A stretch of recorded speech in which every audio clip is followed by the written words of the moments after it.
Supremo Tribunal Federal validou a cobrança de juros sobre juros por instituições financeiras. O chamado juros composto costuma fazer as dívidas dispararem. Problemas de saúde fizeram a aposentada Marley adquirir dívidas com cartão de crédito, cheque especial e empréstimos bancários. Em 10 anos, o saldo devedor pulou de 5 mil para 50 mil reais. A aposentada acionou a justiça. Quando eu pedia empréstimo, o meu empréstimo vinha 14%, 15% ao mês. Entendeu? Então, eu acho os juros do banco exorbitante. Uma lei antiga de 1933 autorizava a cobrança de juros sobre juros, também chamados de juros compostos ou capitalizados, somente quando a dívida completasse um ano. A confusão começou no ano 2000, quando uma medida provisória autorizou a cobrança a partir do momento em que a dívida é contraída. E esta semana, o Supremo Tribunal Federal deu parecer favorável a essa operação financeira. Agora, os tribunais devem seguir a determinação. Pelo menos 14 mil processos sobre o tema estavam paralisados em outras instâncias da Justiça do país à espera dessa decisão do STF. É uma cobrança abusiva, imoral e inaceitável. Ela só vai de encontro aos interesses dos bancos. O juro composto é um reajuste que resulta dos próprios juros e incide não só sobre o capital inicial da dívida, mas também sobre os juros que já haviam sido computados. Por exemplo, em um empréstimo de 10 mil reais, com uma taxa mensal de 1%, o juro composto aumenta em R$ 100 reais no primeiro mês e 201 no segundo. No terceiro mês, a taxa aumenta o valor em mais R$ 303 reais. Para esse economista, o problema não é a cobrança do juros sobre juros. Não tem jeito, praticamente, de não usar juro composto. Não tem nada de abusivo. O que é abusivo, o que nós precisamos estar atentos, é para o tamanho da taxa de juros, isso sim. É isso, Etevaldo, né? O tamanho da taxa de juros, porque... Nós temos as duas coisas aqui. Uma taxa de juros que não há paralelo no próprio mundo em desenvolvimento. Se pegarmos o caso da China, o caso da Índia e da Rússia, por exemplo, as taxas de juros não se parecem com as brasileiras, né? Onde você tem juros abusivos são na América Latina. Além disso, das taxas serem inicialmente muito altas, né?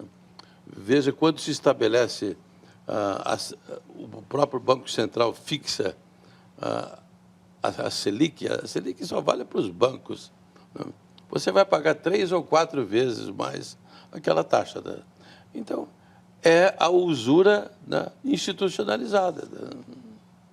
Carnal, nossa tentativa de domesticar o mercado é muito antiga, né? A Igreja medieval proibia os juros. A nossa Constituição, de outubro de 88, estabeleceu em 12% ao ano, mas há uma saudade intensa daquele tempo em que o juro abusivo era do agiota na praça e o banco era um juro menor. Hoje os agiotas corados, coitados, se recolhem à sua insignificância diante do sistema bancário. E além dessa questão abusiva da taxa, existe uma outra questão complexa, é uma reeducação de gastos do brasileiro. Em casos excepcionais, como tratado na reportagem, um problema de saúde, mas a maior parte dos endividados não tem um problema de saúde, tem simplesmente um gasto muito acima daquilo que poderia ter. Então, junta-se a vontade de lucro imensa do sistema financeiro, mais o descontrole da falta de educação financeira, que é um componente não incluído na educação dos nossos filhos, e isso é um equívoco. O Gustavo Monteiro aqui pelo WhatsApp, ele está falando que o problema aí é que os impostos também cobrados pelo governo vão incidir essa taxa de juros sobre juros, né?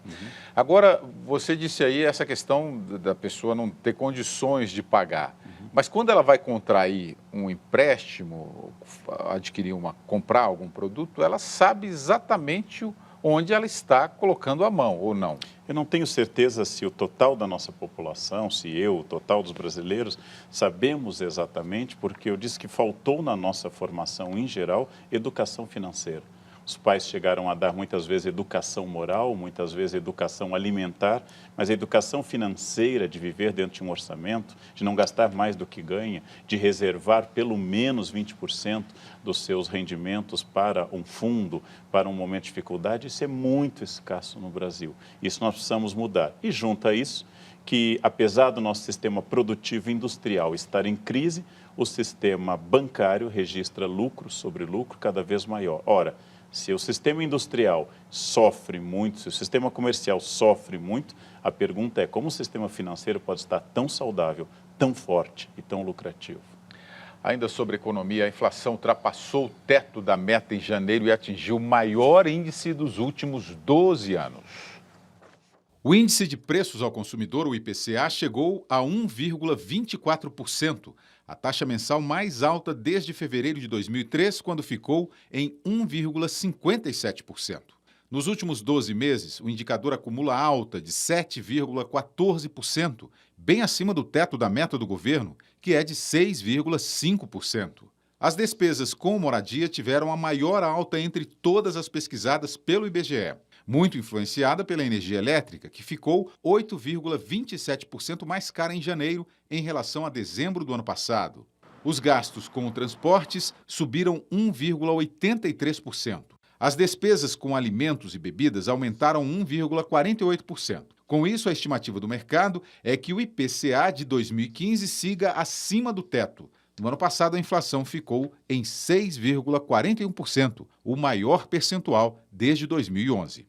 O Marcos Wood aqui pelo Facebook. É impressionante como os bancos sempre ganham e ganham mais com a crise. Essa é a minha impressão. Tem uma relação desse aí com a reportagem anterior, né, Karnal? A minha geração foi uma geração marcada pela inflação. Lembrando que no último mês do governo Sarney, às vésperas da posse do presidente Collor, chegamos a uma inflação oficial de 80% num mês antes do plano Collor. Né? Nós ficamos muito desregulados. Eu, por exemplo, naquela ocasião, já como professor, fiquei milionário várias vezes. Cheguei a ganhar mais de 1 milhão, para no mês seguinte ganhar o dobro. E é uma coisa que meus alunos nem entendem, o que era um investimento à noite que eu resgatava pela manhã com juros, ou seja, um overnight. É quase incompreensível hoje. A volta da inflação ajuda a desregular a capacidade de ordenação. Uma economia estável ajuda a regular o que você ganha hoje, que vai ganhar mês que vem e quanto gastará. Não temos essa tradição e ela tende a piorar. Interessante a observação do Rubens Scrivillone aqui pelo Twitter. O problema não está só no varejo, mas todo país emergente demanda de crédito para novos empreendimentos de expansão. Quando você pratica juros exorbitantes, com inflação também elevada, você destrói toda essa cadeia produtiva, né? Crédito é uma coisa e juros abusivos são outra. Nós vivemos um clima de juros abusivos e você tem isso. Pega 3 coisas essenciais. Quanto nós pagamos de impostos pela sua conta telefônica? Você sabe, você tem exatamente. Quando você paga R$100 pela sua conta telefônica, quanto tem de impostos lá? Eu sei que é muito, que eu sempre fico assustado. 44%. É o que nós temos na gasolina e na energia elétrica, que são 3 insumos essenciais. Não há país do mundo que tenha essas alíquotas de impostos tão altas. A segunda na América Latina é a Argentina, com 20%. Os Estados Unidos cobram 3%. A maioria dos países oscilam entre 5% e 10%. No Brasil, 44% sobre esses 3 insumos que eu digo, e que torna o país não competitivo em quase toda a sua escala de produção. A sensação que eu tenho quando converso com alguns brasileiros, algumas pessoas que convivem no dia a dia, e boa parte desse Brasil, está achando que está tudo errado, Karnal. Não é hora de repensar o geral desse nosso país, não é hora de erguer a cabeça e pensar positivo? Como é que é isso? Eu acho que, mais do que pensar, agir positivo, entender que há problemas estruturais, mas que se nós chegamos até aqui, obviamente, nós conseguimos um jeito de tornar exequível. Eu acho que o Brasil é, historicamente, um caos funcional. Historicamente, ele funciona caoticamente de modo funcional. Estrangeiros que observam o nosso trânsito, estrangeiros que observam esses escândalos, que em qualquer país europeu ocidental teria derrubado qualquer governo, aqui não apenas não derruba, como reelege. Isso eu estou dizendo não apenas do governo federal, mas de todos os níveis governamentais. Então, nós somos um pouco um mistério para os viajantes estrangeiros, mas nós somos um caos funcional. Mas, num caso de corrupção, professor, o Collor, por uma elba, foi levado ao impeachment. O que aconteceria num caso que os escândalos assumiram essa proporção no Brasil? Este para mim, é um problema na medida em que, se o escândalo atinge todos os níveis, todos os governos e todos os tipos, nós começamos a entrar numa era de impunidade, porque se punir um, vamos ter que punir praticamente todo mundo, né? Me preocupa quando, desde o presidente reeleito do Senado até o novo presidente da Petrobras, de um amplo espectro político e não apenas de um partido, todos eles implicados em processos e escândalos. Não haverá, como pensava Rui Barbosa, um momento em que as pessoas honestas não vão deixar de sentir vergonha de serem honestas, a riça da honra. Não haverá um momento que a gente não encontre neste país um administrador que não seja ladrão. Esse acho que é um desejo nacional. Mas lembrando que não estamos numa ditadura.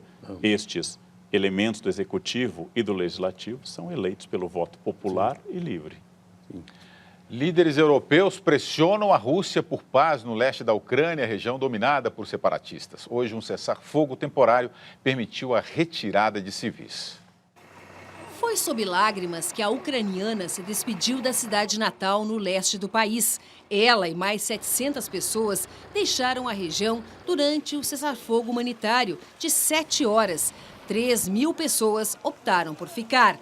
A trégua acertada entre rebeldes e tropas do governo aconteceu paralelo ao esforço diplomático dos líderes europeus em acabar com um conflito iniciado há 10 meses, com um saldo de 5.300 mortos e 1 milhão de refugiados.